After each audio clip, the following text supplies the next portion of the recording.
নমস্কার, স্যাটারডে সাসপেন্সে আপনাকে স্বাগত। স্যাটারডে সাসপেন্সে আজ শুনবেন হেমেন্দ্র কুমার রায়ের লেখা গল্প ভূতের রাজা। সরকারি কাজে বিদেশে থাকি, ছুটি নিয়ে দেশে ফিরছি। সাঁওতাল পরগনার যে জায়গায় আমার কর্মস্থল ছিল, সেখান থেকে রেল স্টেশন যেতে হলে প্রায় 30 মাইলেরও উপর পথ পার হতে হবে। পাহাড়ি পথ, 1 মাইল হচ্ছে 2-3 মাইলের ধাক্কা। তার উপরে রাতের বেলায় পথে বাঘ ভালুকের সঙ্গে আলাপ হওয়ার সম্ভাবনা কম নয়। সকালবেলায় বেরোলেও মাঝপথে সন্ধ্যা হবেই, তখন একটা আশ্রয়ের দরকার। মাঝপথের কাছাকাছি স্থানীয় একটি শিকার কুঠি ছিল। রাজা বা তাঁর বন্ধুরা শিকারে বেরোলে এই কুঠি হতো তাদের আস্তানা। রাজার ম্যানেজারের সঙ্গে আলাপ ছিল, তাকে গিয়ে অনুরোধ জানালাম শিকার কুঠিতে একটা রাতের জন্য আমাকে মাথা গোঁজার জায়গা দিতে হবে। ম্যানেজার বললেন, এখন শিকারের সময় না, কুঠি খালি পড়ে আছে। আপনি 1 রাত কেন, 1 মাস থাকতে পারেন। এখানকার পুলিশ সুপারিনটেন্ডেন্ট টেলার সাহেবও আজ রাতটা সেখানে বিশ্রাম করবেন। কিন্তু কি? কিন্তু আপনি সেখানে রাত কাটাতে পারবেন কি? কেন পারবো না? লোকের মুখে শুনি কুঠিতে অপদেবতার ভয় আছে। অপদেবতা? হ্যাঁ, অপদেবতা ছাড়া আর কি বলবো। কুঠির পাশেই শালবনের ভিতরে সাঁওতালিদের এক ভুতুড়ে দেবতা আছে। সেই দেবতা নাকি ভূতের রাজা। তারা বলে তাদের দেবতা নাকি রাতের বেলায় কুঠির ভিতরে ঘুমোতে আসে। আমি হেসে উঠে বললুম, বেশ তো, মানুষ হয়ে দেবতার সঙ্গে রাত্রি বাস করব, এটা মস্ত পুণ্যের কথা, আমি রাজি। ম্যানেজার বললেন, আমি অবশ্য সব ছেলে মানসিক কথায় ততটা বিশ্বাস করি না, তবু বলা তো যায় না। যথা সময়ে ডুলিতে চেপে রওনা হয়ে সন্ধ্যার কিছু আগেই শিকার কুঠিতে পৌঁছলুম। কুঠির বারান্দায় বেতের চেয়ারে বসে টেলর সাহেব তামাকের পাইপ টানছিলেন। আমায় দেখে সাহেব বললেন, গুপ্ত যে, কোথায় যাচ্ছ? ছুটি নিয়ে দেশে ফিরছি। তুমি? আমি হোমে যাচ্ছি। তুমি কি আজ এখানে থাকবে? হ্যাঁ সাহেব। বেশ বেশ, দুজনে একসঙ্গে রাত কাটানো যাবে। 2 জন কেন সাহেব, 3 জন। 3 জন আবার কে? তুমি কি শোনোনি সাহেব, সাঁওতালিদের এক দেবতা রাত্রে আমাদের সঙ্গী হতে পারেন? টেলর হেসে বললে, ওহো, শুনেছি বটে, তা সে রূপকথার এক বর্ণ বিশ্বাস করি না। তুমি করো নাকি? করলে একলা এখানে রাত কাটাতে আসি? টেলর পাইপে 3-4টে টান মেরে বললে, দেখো গুপ্ত, সাঁওতালিদের এই দেবতাটিকে আমি দেখেছি। তাকে দেখে আমার ভারী পছন্দ হয়েছে। পছন্দ হয়েছে? হ্যাঁ, তাই ঠিক করেছি কালকে আমি যাওয়ার সময় তাকে সঙ্গে করে নিয়ে যাব। আমি হেসে বললুম, তাহলে বোঝা যাচ্ছে কাল থেকে দেবতা আর কুঠির ভিতর শুতে আসবেন না। তবে এই বেলা তাকে একবার দর্শন করে আসি। তার আড্ডা কোথায়? টেলর আঙুল দিয়ে দেখিয়ে বললে, ওই যে ওইখানে। পায়ে পায়ে এগিয়ে গেলুম। কুঠির পাশে অনেকগুলো শালগাছ দাঁড়িয়ে, সেই ছায়ায় একটা মূর্তি দেখতে পেলুম। মূর্তিটা রং করা কাঠের, তার দেহ মানুষের মতো, কিন্তু মুখ দানবের মতো প্রকাণ্ড। আর সেই মুখের ভাব কি ভয়ঙ্কর! দেখলেই বুকের কাছটা ছ্যাঁত ছ্যাঁত করতে থাকে। ভাবলুম, এই মূর্তি যদি রাত্রে কুঠির ভিতরে ঘুমোতে আসে, তাহলে আমাদের ঘুম এ জীবনে আর ভাঙবে কি? ধীরে ধীরে কুঠির দিকে ফিরে এলুম। টেলর পশ্চিমের আকাশের দিকে তাকিয়ে কি দেখছিল। আমাকে দেখে সে বলল, গুপ্ত, খুব ঝড় বৃষ্টি আসছে, ওই দেখো। ঝড় এসে সমস্ত অরণ্যকে জাগিয়ে দিয়ে গেছে। এখন বৃষ্টি পড়ছে মুষলধারে। অনেক রাত। টেলরের সঙ্গে গল্প করতে করতে অনেকক্ষণ আগে ডিনার খেয়েছি। এখন টেলর তার ঘরে শুয়ে আরামে নিদ্রা দিচ্ছে। আমার চোখে ঘুম নেই। ভূত টুত কিছু মানি না, তবুও কেন জানি না মনটা কেমন খুঁতখুত করছে। ম্যানেজারের কথাগুলো আর সাঁওতালি দেবতার সেই ভয়ানক মুখ মনের ভিতর দিয়ে ক্রমাগত আনাগোনা করছে। যত তাদের ভুলবার চেষ্টা করি তত তারা মনের উপরে চেপে বসে। হঠাৎ আমার ঘরের দরজার উপর দুমদুম করে আঘাত হলো। ধড়মড় করে আমি বিছানার উপরে উঠে বসলাম। সে কি আসছে? সে কি আসছে? দরজার উপর আর কোনো আঘাত হলো না। ঝোড়ো হাওয়ার ঝাপটায় দরজা নড়ে উঠেছে নিশ্চয়। এমন সময় বাইরে থেকে ক্ষণক্ষণে ঝাঁঝালো গলায় গান শুনল। এ তো সাঁওতালি ভাষা। নিশ্চয়ই কোনো সাঁওতালি গান গাইছে। কিন্তু এত রাত্রে এমন ঝড় বাদলে এই হিংস্র জন্তু ভরা গভীর অরণ্যের মধ্যে কোন সাঁওতালি মনের আনন্দে শখ করে গান গাইতে আসবে? আবার দরজার উপরে ঘন ঘন আঘাত হলো।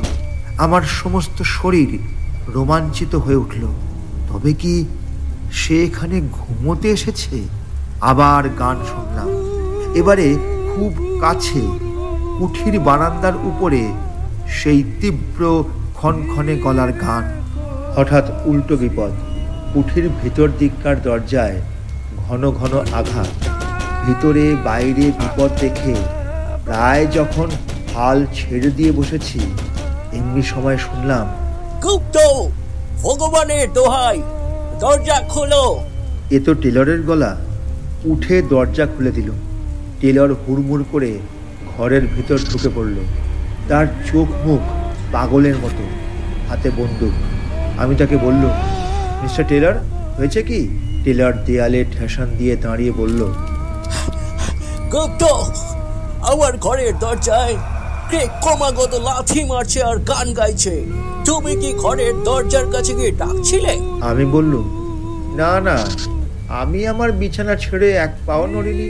কিন্তু আমারও ঘরের দরজা যে কে নাড়ছে আর গান গাইছে, ওই শোনো। দুমদুম করে আমার ঘরের দরজায় আবার দুবার প্রচণ্ড আঘাত হলো। সঙ্গে সঙ্গে সেই গান। আবার ঝড়ের ঝাপটা এসে দরজা জানালার ওপরে আছড়ে পড়ল। সঙ্গে সঙ্গে একটা খড়খড়ি খুলে গেল। সঙ্গে সঙ্গে বিদ্যুতের আলোকে স্পষ্ট দেখলুম বারান্দার উপরে কার একটা জীবন্ত ছায়ামূর্তি দাঁড়িয়ে রয়েছে। কে ও? এ কি সেই যে প্রতি রাত্রে এখানে ঘুমোতে আসে? টেলরের বন্দুক দ্রুম করে গর্জে উঠল। সঙ্গে সঙ্গে ছায়ামূর্তিটা আমাদের চোখের আড়ালে সরে গেল। টেলর চেঁচিয়ে উঠল, গুপ্ত, জানলা বন্ধ করে দাও। পা চলতে চাইছিল না। পাছে টেলর মনে করে বাঙালি কাপুরুষ, তাই নিজের সমস্ত দুর্বলতাকে দমন করে আমি জানালার পাল্লা দুটো আবার বন্ধ করে দিলাম। টেলর চলতে চলতে আমার বিছানার উপরে বসে পড়ে বললে, গুপ্ত, কিছু মনে করো না। আজ রাতে আমি তোমার সঙ্গেই তোমার বিছানাতেই রাত কাটাবো। বাইরে আবার কে গান গাইলে। লঘু বুড়ো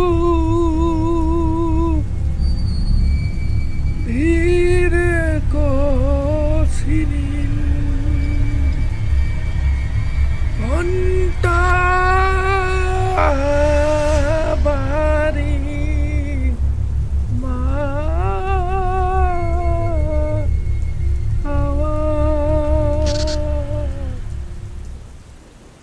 সকালবেলা, কিন্তু তখনও সমানভাবে বৃষ্টি ঝরছে। হঠাৎ বারান্দার এক কোণে চোখ গেল। কাপড় মুড়ি দিয়ে কে একজন শুয়ে রয়েছে। কাছে গিয়ে ডাকলুম, এই, কে তুই? বার কয়েক ডাকাডাকির পর কাপড়ের ভিতর থেকে একখানা সাঁওতালির মুখ বেরোলো। কে তুই? আমি ঠাকুরের পূজারি। ঠাকুর? কে ঠাকুর? যিনি ওই শালবনে থাকেন। এখানে কি করছিস? ঠাকুর রোজ রাত্রে এখানে ঘুমোতে আসেন, তাই আমি ওর সঙ্গে আসি। কাল রাত্রে তাহলে তুই দরজা ঠেলছিলি? আমি ঠেলছিলাম, ঠাকুরও ঠেলছিলেন। আর গাইছিল কে? আমি। এমন সময় টেলরও ঘরের ভিতর থেকে বেরিয়ে এলো। তাকে সব কথা খুলে বললুম। টেলর তো শুনেই মহা খাপ্পা। ঘুষি পাকিয়ে পুরুতের দিকে ছুটে যাওয়া মাত্র সে এক লাফে বারান্দার রেলিং টপকে বাইরে পড়ে বনের ভিতর কোথায় অদৃশ্য হয়ে গেল। টেলর বললে, রাস্কেলকে ধরতে পারলে একবার দেখিয়ে দিত। ও সারা রাত কি অশান্তিতেই না কেটেছে। আমি বললুম, যাক, যা হবার তা তো হয়ে গেছেই। এখন আমাদের কি উপায় হবে? আমরা যাব কেমন করে? টেলর বললে, আমাকে যেমন করেই হোক যেতে হবে।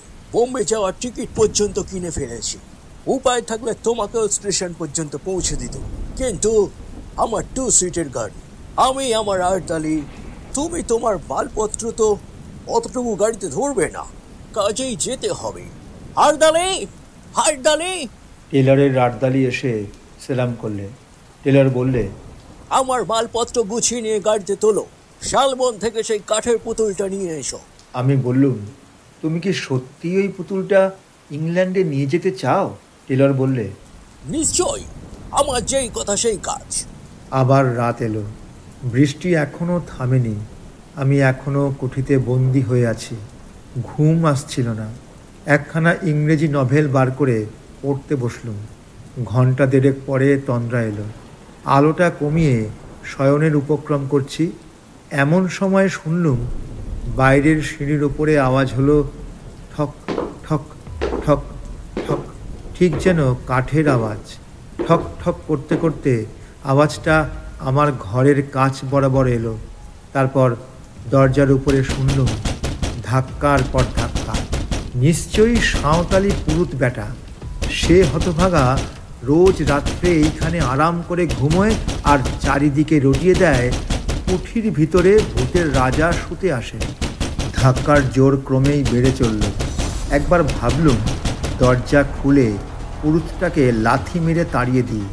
তারপর মনে হলো সে কাজ ঠিক হবে না। এই দুর্যোগে বিজন জঙ্গলের ভিতরে রাত্রে একলা আমি এখানে আছি। যদি কোনো দুষ্ট লোক কুমতলবে এসে থাকে। বন্দুকটা নিয়ে দরজার কাছে গিয়ে দাঁড়ালুম। দরজার এক জায়গায় একটা ছেঁদা ছিল। বন্দুকের নলটা সেইখানে রেখে চেঁচিয়ে বললুম, কে আছো চলে যাও, নইলে এখনই আমি বন্দুক ছুড়ব। কোনো জবাব নেই। দরজার উপরে ধাক্কাও থামল না। এখনো আমার কথা শোনো, নইলে। বাইরে বিশ্রী গলায় কে হাসতে লাগলো।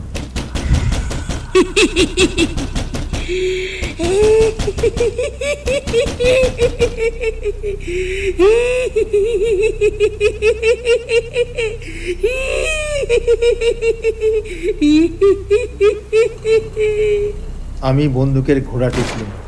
সঙ্গে সঙ্গে দরজার উপরের ধাক্কাও থেমে গেল। ঠক ঠক করে একটা আওয়াজ ঘরের কাছ থেকে দূরে সরে যেতে লাগলো। তারপর কুঠির সিঁড়ির উপরে শব্দ শুনলুম ঠক ঠক ঠক। খানিক পরে অনেক দূর থেকে আবার সেই বিশ্রী হাসি শোনা গেল। সে হাসি অমানুষিক। শরীরের রক্ত যেন জল করে দেয়। শেষ রাত্রে জল ধরে গেল।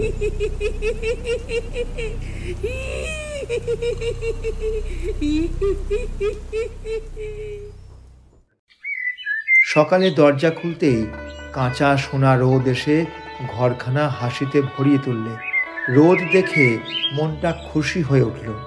বারান্দায় বেরিয়ে দেখি এক কোণে কাপড় মুড়ি দিয়ে কে শুয়ে রয়েছে। তেড়ে গিয়ে মারলুম তাকে এক ধাক্কা। ধর্মর করে সে উঠে বসল। সেই সাঁওতালি পুরুতটা।